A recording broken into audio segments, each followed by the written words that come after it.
Ako pagtimbaya, kaninyong tanan, mga kaigsuunan ko, Southern Leyteños. Ako si Rico Cabug Osrintusa, usa ka abogado, nagtapos sa UP College of Law, Diliman, Quezon City.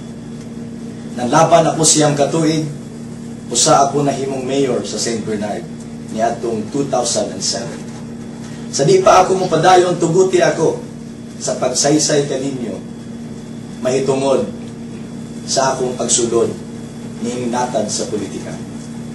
Human sa dakong trahedya sa St. Bernard sa 2006, di natabunan ang among barangay sa Minsaugon. Among nakita ang among lungsod sa St. Bernard nga nanginahanglan kausaban.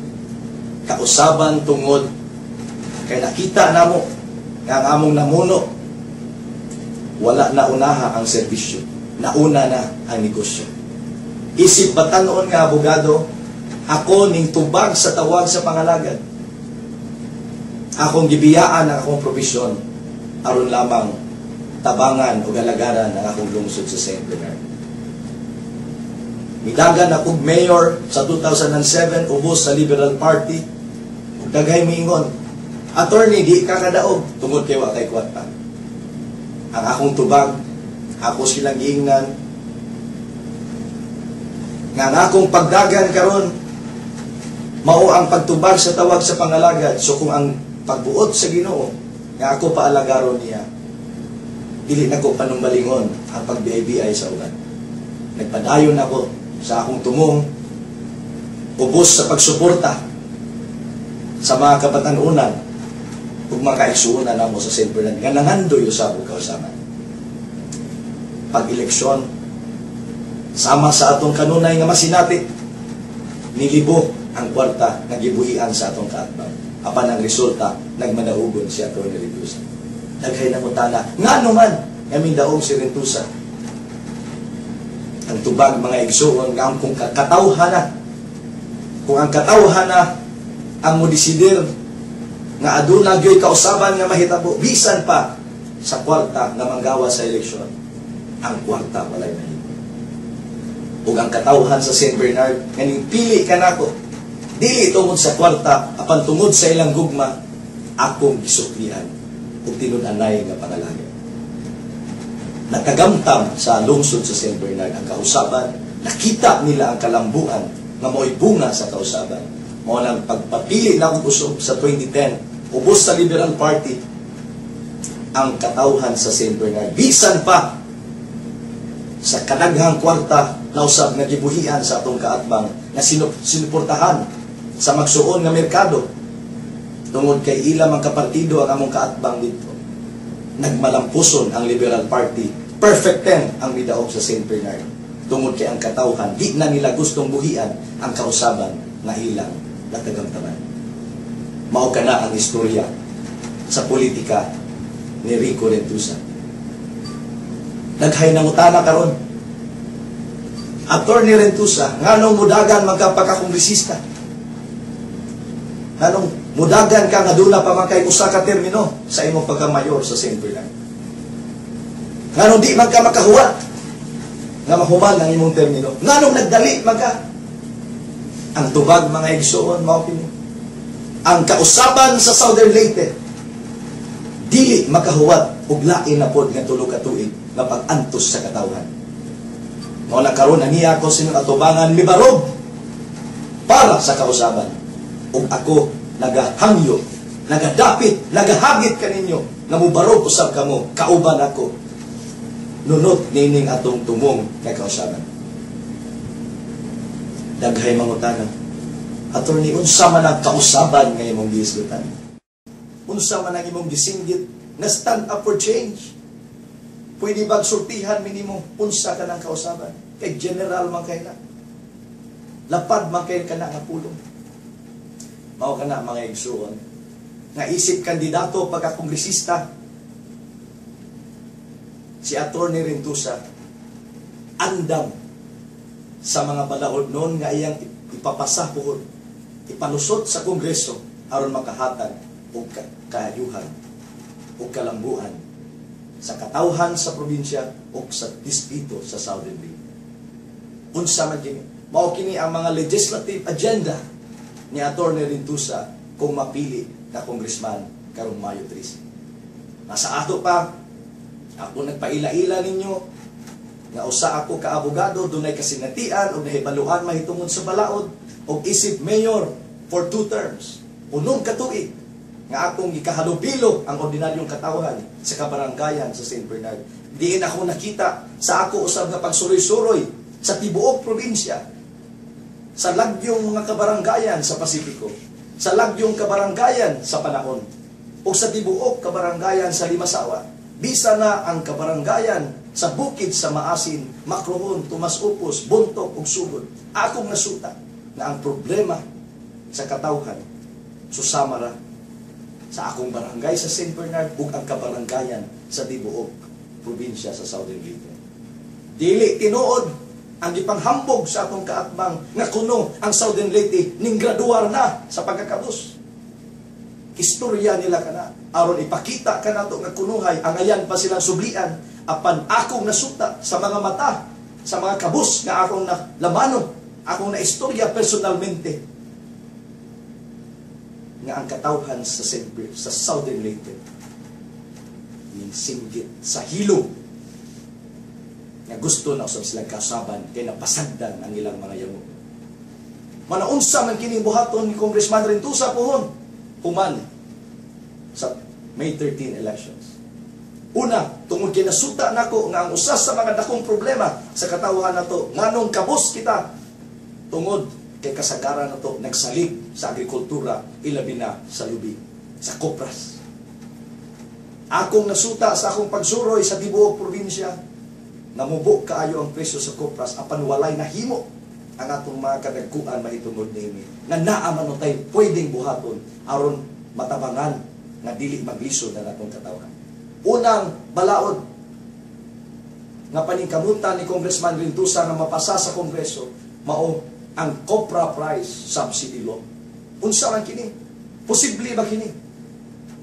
Mga igsuon, dunay kwarta nga atong gobyerno karon 70 bilyones ka pesos gikan sa Coco Levy Fund. Dunay kwarta 70 billion gikan sa Coco Levy Fund nga naa na sa atong panudlanan karon. Ang problema kay wala pay balaod mahitungod niini. Ang problema kung walay balaod kining 70 billion pesos pwede kining gastuon sa atong gobyerno sa lain pang mga galastuhan. Sama pananglit na planuhan kuno nga ang 70 billion kuhaan aron ihatag sa mga biktima sa kalamidad.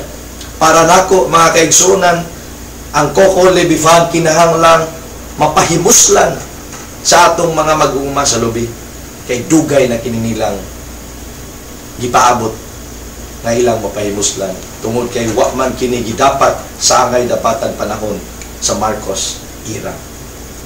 Walang isip kongresista sa Southern Leyte kini mo'y una natong himuag balaod. Kunya di nato dugayon kay aron maabtan pa nato kining kwartaha nga aron adunay hustisya sa mga mag-uuma sa lubi. Kinahanglang ato kining ihatag kanila o kinahanglang i-focus kini sa pag-ugmad o balik sa industriya sa lubi. Unsaon man balaod nga magmandar nga ang kabahin nining 70 billion pesos inaog sa mga LGU nga adunay kalubihan. Ug mahitabo kini mamahimo kining punduha na trust fund sa mga LGU aron mamahimong subsidy para sa mga mag-uuma sa lubi. Buot ipasabot nga kung karon ubos ang presyo sa kupras sama sa sinati sa mga katawhan sa Southern Leyte karon, kining kwartaha mamahimong reserve fund. Taplan sa gobyerno ang kuwang sa kita nga makahatag og solusyon sa problema sa atong mga mag-uuma sa lubi karon. Pananglitan nga kung karon ang presyo 12 pesos ang kilo o gusto kita ug usa ka kita ibutang nato 30 pesos ang kilo, depende kana sa komputasyon nato. Ini draft nato sa final version ni Maong Balaod noon. Butang na itong 30 pesos. Ang 18 pesos nga kulang, adto na to kuhaon sa Coco Levy Fund nga ginaong sa mga LGU. Aron bisan pa og 12 pesos ang kilo karon sa Kopras, ang dalhon sa usa ka mag-uuma sa lubi nga nagbaligya og Kopras 30 pesos tungod kay ang 18 gitaplan man sa gobyerno pinaagi sa Coco Levy Fund nga ginaog diha sa mga kalungsuran. Mao kana ang unang balaod nun ni Atty. Rentusa tungod kay akong nabati kining problemaha sa katawhan.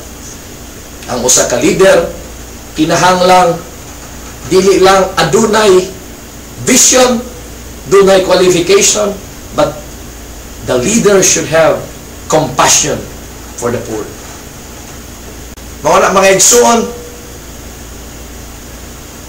nga una pa lang balaod, makita na ninyo asa ang pagbati ni Congressman Rentusa uhon ug mapili kita. Ang atong atimanon ang problema sa katawhan. Ikaduha, dili lamang mag-uuma ang taga Southern Leyte. Kasagaran sa atong mga kaigsuonan naa na nimuyo sa kabaybayunan or mga coastal communities. Ako usab nga nabati ang ilang mga yamo sa akong pagsuroy-suroy sa tibuok isla sa Limasawa, sa mga kabaranggayan sa Panaon, kabaranggayan sa Pasipiko o sa Sugod Bay. So sama usab ang ilang yamo na problema sila karon sa panagat. Nakita nato nga ang atong mga nanagat mura og mga kawatan sa kaugalingon natong dagat tungod kay ang balaod nato dipiktuso. Ang Fishery Code of the Philippines kinahanglang amindahan.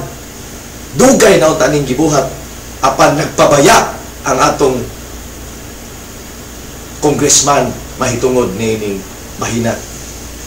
Bisag unsaon og implement sa mga mayors, bisag unsaon og implement sa mga ehekutibo nining Maong Balaod nun, dunay problema. Gihimo gihapon natong kriminal ang atong mga mananagat tungod kay dili makiangayon ang mga probisyon niini. Doon na kita'y na-identify ng mga provision sa kinahanglang usbon, apan ang importante diha, iniglingkod nato isip congressman, magpatawag kita og Fisher Fox Summit sa kinatibuk ang probinsya, gani awhago na to ang ubang mga congressman sa ubang mga distrito, di doon na pa'y problema sa panagat, aron mahiusa ang mga proposed amendments, diin ang mananagat mismo, ang mga organisasyon sa mananagat, o ang akadim, ang mga experts ning bahina magtagbo aron buuhon, aron sila mismo ang mga mananagat sa ilang kaugalingong mga baybayon muhatag sa ilang sugyot o suggestion unsa ibawal, unsa ang itugot diha sa ilang kadagatan. Lahi-lahi ang sitwasyon sa matang dagat, lahi ang Kabalian Bay, lahi ang Sugod Bay, lahi ang Limasawa, gani lahi ang sitwasyon sa Silago. Mao kana nakining atong balao dili pwedeng usa ka promisyon sa tibuok Pilipinas tungod kay lain-lain ang sitwasyon sa atong mga kaislahan. Kita kini nato nga problema, mao nang ikaduha nga solusyon aron maatiman ang problema sa mga mananagat kada adlaw kinahanglan giatubang nga problema. Mao na amendment to the Fishery Code of the Philippines after thorough consultation with the fisher folks throughout the province. Kaduha kini nga legislative agenda.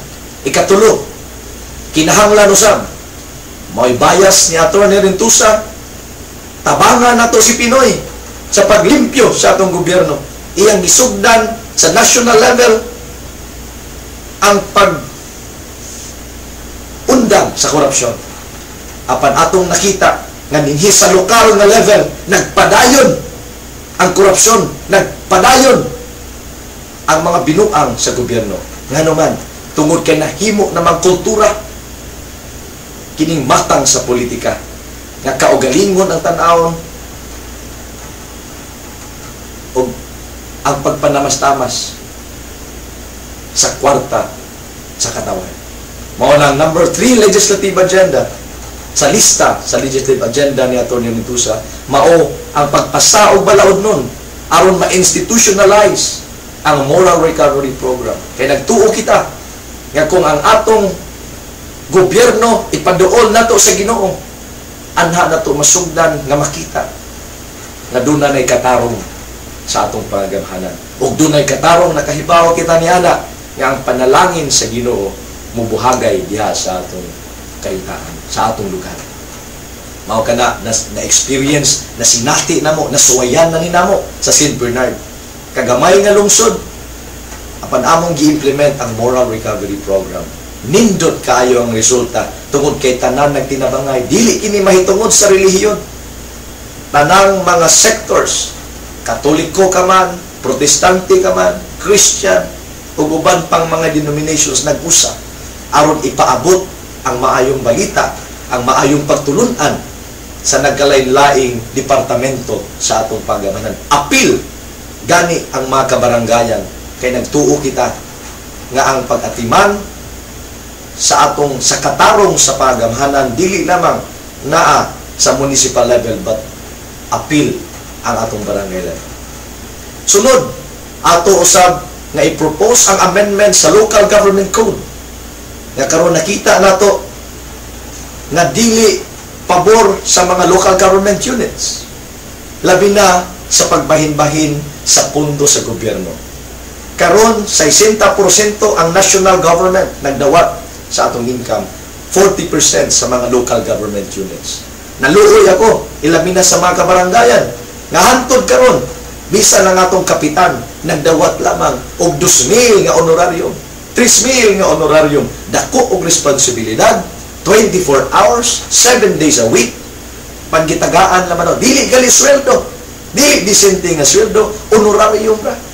Apil ang mga kagawad, ang atong mga tangon, gitagaan na mag 500 pesos a month, ang atong barangay health worker, nagdawat og 500 pesos a month, mga lupon nga mga officials nato, ang barangay nutrition scholar.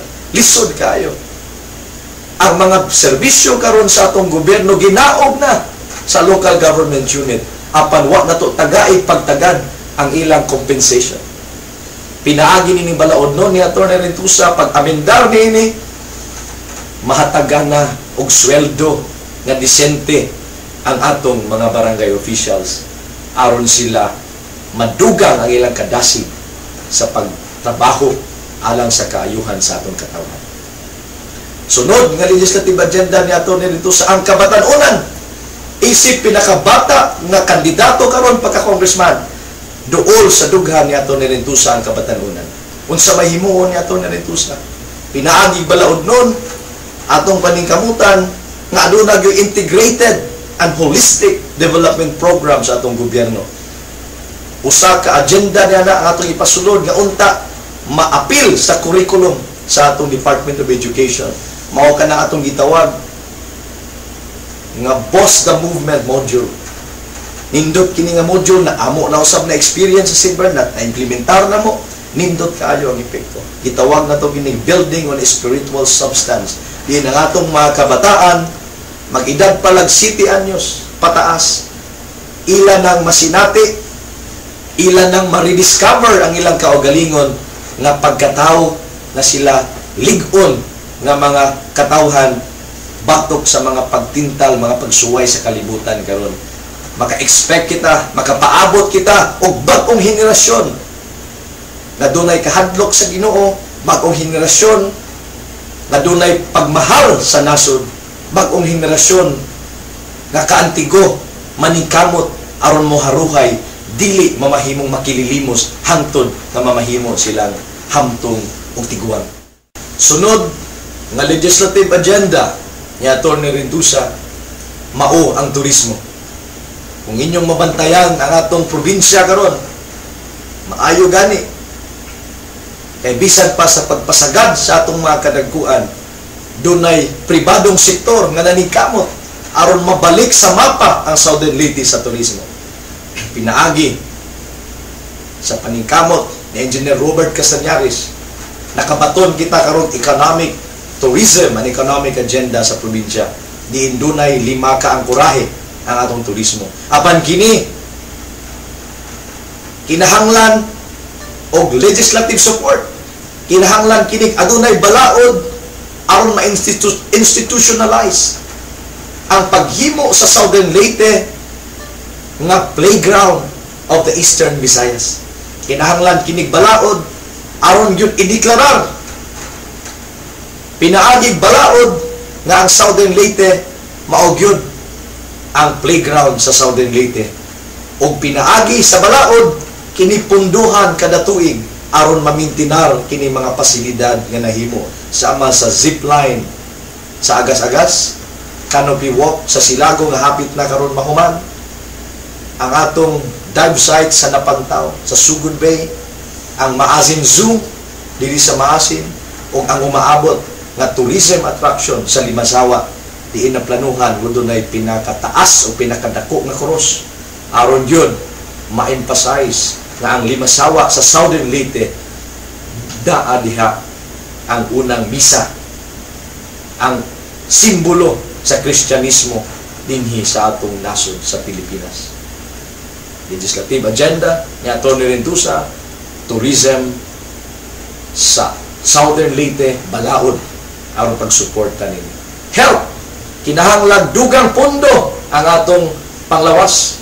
Nakita na to karon ang atong pampublikong mga hospital, luoy kayo ang Anahawan District Hospital. Kung wala pa ang interlocal health zone, diin nagtinabangay ang mga mayors, luoy magsira na ang Anahawan District Hospital.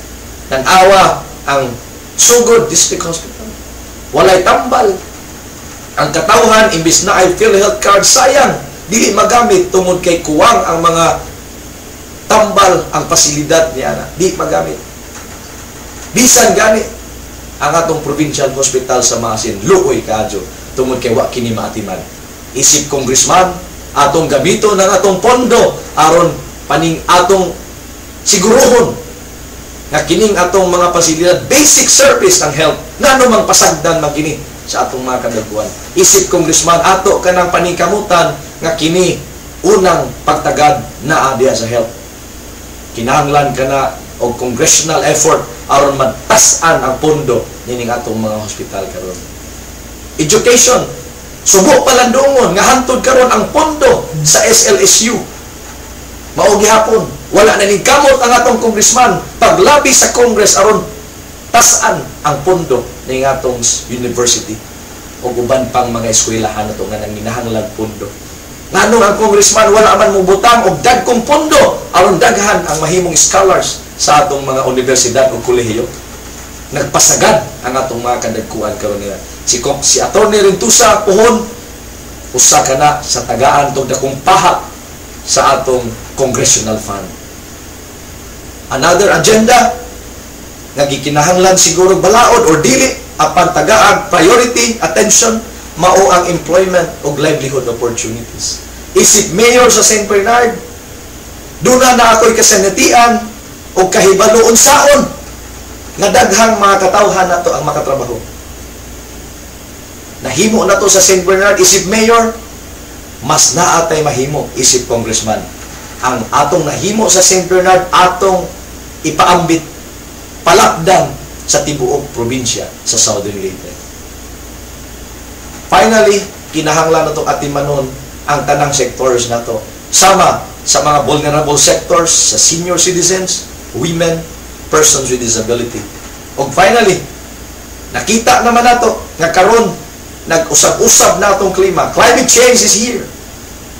Nakita ninyo ang St. Bernard sa akong liderato, imbis nga nailhan ang St. Bernard sa una nga trahedya, karon nailhan na dili lamang sa nasod nga Pilipinas kundi sa tibuok kalibutan nga ang St. Bernard usa ka model municipality sa disaster preparedness. Mao kana ang atong nahimo dinhi kay atong leadership, ganahan kita nga dunay positive impact sa katawhan. Usa sa atong paningkamutan nga ang St. Bernard karon mugawas na, mubalik na, mubawas na kaninyo naming tabang namo. Isip model sa disaster risk reduction and management o climate change adaptation, ang St. Bernard may mahimo na nga resource persons aron tabangan ang mga kasilinganan nga mga lungsod sa probinsya, aron usab sila maandam aron dili o o balikaya na ang mga katalagman o ang epekto sa mga nag-usap-usap karon nga klima. Disaster risk reduction and management and climate change adaptation and environmental protection. Mga igsuon, mao kini ang mga legislative agenda ni Atty. Rentusa. Klaro, asa kita padulong. Klaro nga kausaban. Mao kada akong giingon na changes na mahitabo sa Southern Leyte kung mabuligan kita. Panahon nga inyo nang ihatag ang inyong makabungog nga hukom aron aduna gyud kausaban nato. Klaro mga igsuon. Apan ang problema nato mao gini. Unsaon nato nga maabot nato kanang atong mga damgo. Dunay mga pagsuway nga atong agian sa di pa ta moabot sa Mayo 13. Kining problema or kining pagsuway sa kwarta. Daghan ang muingon. Ang uban, komedya, apan nakahibaw ko sa uban, na seryoso tungod kay nahimo na kini natong kultura po, na di maayo sa piniliay. Na kung asa kuno'y dako, adto. Sama sa usan ako, kakaila, pagsuod na ko sa ilang barangay ni Ingon, nga attorney, mudagan na ka congressman. Ingon ko, mudagan ko, brad. Ingon siya, pila may imong panghatag. Karong eleksyon. Nasubo ako, mga igsuon nga naminaw ni Adto. Tungod kay para nako. Kadtong tawhana, biktima sa maot nga sistema o kultura sa politika nga gipatunhay ni nga atong naglingkod karon. Walang kini usa sa kausaban nga atong himuon. Naunta kitang mga Saudilitenyo mutanaw sa piniliay nga usa ka seryoso nga butang, usa ka sagrado nga butang na dili nato panamastamasan sa pag-insulto sa atong kaugalingon, pinaagi lang sa pipila ka libo, pipila ka gatos nga kwarta nga ipanghatag sa eleksyon. Atong paningkamutan yang atog yung tingog isip haring lungsod ang matuman, dili ang tinagingting sa salapi. Ang akong hagit kaninyo, ang akong sugyot kaninyo, sama sa gihimo namo sa St. Bernard, nganong mo daog ang kausaban sa St. Bernard, bisag kwartahan ang atong kaatbang, tungod ay nagkatawhan. Kaantiguna, ako kamong gihagit, nga inyo sa kinibuhatan. Dawata lang ang kwarta, isuod kini sa bulsa, apan butar, suma sa inyong gugma. Kung inyo ka nang mahimo, dunay na kong kausaban nga mahitabo sa atong distrito. Dili lang sa inyong lungsod, kundi sa tibuok distrito. Atong hunaon kanunay nga usa ka adlaw nga masipyat kita, tulo ka tuig kining bayra nato. O dili lang kita ang mag-antos, kundi labi na kini atong kabataan nga wala intaway na hibalaan karon unsa atong gipangisgutan. Sila ang unang mag-antos sa atong sipyat karong Mayo 13. Sila po ang una-unya nga magpahimulos kung maayo ang atong desisyon nga himuon karong Mayo 13. Walang ato kining ipanalangin sa Ginoo. Kay wa kita'y mahimo kung kita lang. Tung kay huyang kita isip mga tao. Apan kung ang Ginoo na nato, siya ang maghatag kalig-on sa atong espiritu. Kaya kini dili lamang kini away sa atong tiyan, dili lang kini away batok sa gugma o kwarta, apan away kining espirituhanon. Kay ang tintal sa kwarta, tentasyon man sa atong espiritu. Kay dili lamang kita haring lungsod, tungkol kay anaa sa batakang balaod, nausap sa kasulatan, balaang kasulatan nga kita nakaambit sa pagkahari sa atong Ginoo. Mao nang kanang tentasyon sa kwarta, duha ang igo ni ana. Panahon nga masipyat kita ni ana, maguba ang atong pagkalungsuranon, maguba pod ang atong pagkakristohanon. Wala mga igsoon, kanunay na akong balik-balikon nga panahon sa eleksyon, mao kanay panahon nga atong magamit ang atong gahom isip mga haring lungsod. Nasa atong konstitusyon that we are the sovereign Filipino people and that sovereignty resides in the people and all government authority emanates from them. Naa nagagikan nato ang gahom. Wala di nato sayangon kini. Mayo 13 importante nga desisyon nga atong himuon. Dili lang kini, it's not a choice, it's not a matter of choice between accepting money or not. It's a matter of choosing change or choosing status quo. Dili ini pagpili lang kung mudawat pa kita sa kwarta or dili. Apan ang importante ning desisyon kung gusto ka magkausaban or gusto ka bang magpabilin lang kita sa asa ang ato nahimutanan ka. O nang kaninyong tanan mga kaigsuonan sa Southern Leyte, di nato si Piaton, di nato sayangon kining panahon nga niya na ining barob nakigbisog namuno na ining tawag sa kausaban. Nakadungog ako sa singgit usab sa tibuok probinsya. Ang uban hilom apan sipa kayo nga madungog nimo o makita nimo sa ilang mga mata na sila usab gikapoy na sa politika nga kinaraan. Gusto na nila nga makita nga ang atong probinsya makabaton og kausaban og kalambuan pinaagi sa mga bag-ong leaders, mga bag-ong pangulo, mga bag-ong sulugoon nga mohatag yun og tinud-alay nga serbisyo. Mao na karon ayaw kalimti Attorney Rico Rentusa, numero 4 sa inyong balota pagka-congressman. Dalhon nako ang inyong tingog sa Kongreso. Akong ikapasalig ninyo na sa paglingkod nato isip congressman, makadungog na ang Southern Leyte, makadungog na ang Pilipinas sa tingog sa mga Southern Leyteños pinaagi sa inyong gipadala dito nga representante sa atong Kongreso. Daghang salamat kaninyo o hinaot nga ang Ginoo magauban ka natong tanan.